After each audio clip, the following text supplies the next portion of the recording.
Sir, লাউ আমাদের দেহে কি কি কাজ করে, কি কি উপকারিতা?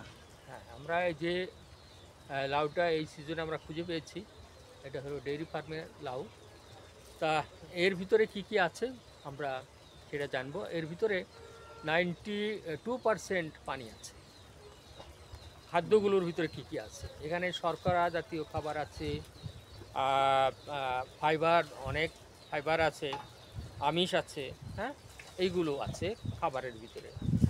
আর এর ভিতরে যে মিনারেল আছে, হ্যাঁ? সেই মিনারেলগুলো হলো পটাশিয়াম আছে, সোডিয়াম আছে, ম্যাগনেসিয়াম আছে, ফসফরাস আছে, আয়রন আছে। এই উপাদানগুলো এখানে আছে।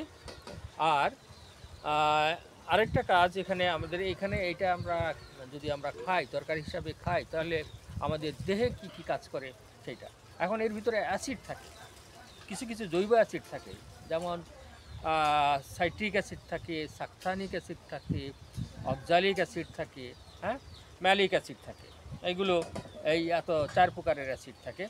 আর ভিটামিন থাকে, ভিটামিন বি থাকে, ভিটামিন সি থাকে, ভিটামিন ডি থাকে। এই এগুলো আমাদের কী কাজ করে দেহে সেটা আমরা আলোচনা করব। যে এটা প্রচুর পরিমাণে পানির অভাব দূর করে, যেহেতু 92% পানি থাকে এখানে।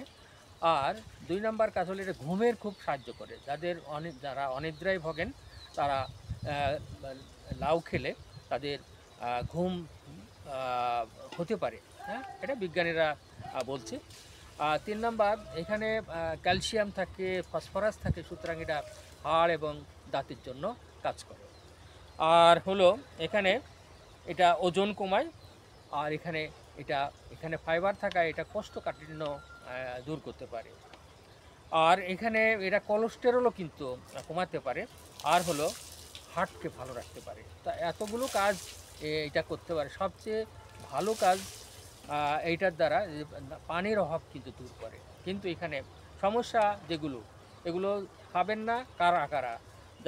যারা এখানে অ্যালার্জি বাড়তে পারে, অ্যালার্জি হতে পারে, শ্বাসকষ্ট হতে পারে, রক্তচাপ কিন্তু অনেক কমায় দিতে পারে। যারা লো ব্লাড প্রেশার, হ্যাঁ? আপনাদের ব্লাড প্রেশার সবসময় লো থাকে, ৬০ এর নিচে থাকে, তারা কখনোই এটা খাওয়া উচিত না। যারা হলো সুগার হাই না, সুগার লো খুব, তাদের কিন্তু সুগার খুব কমায় দিতে পারে। তারা কারা খাবে?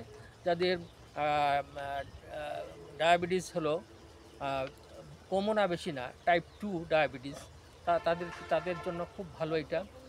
আ আবার হলো যাদের প্রেশার একটু বেশি, হ্যাঁ? তারা খাইতেও পারে। কিন্তু লো প্রেশার, ডায়াবেটিস কম, মানে সুগার কম, তারা কখনো এটা খাবেন না। সুতরাং আমরা এইগুলো বললাম। সবাইকে ধন্যবাদ। ঠিক আছে।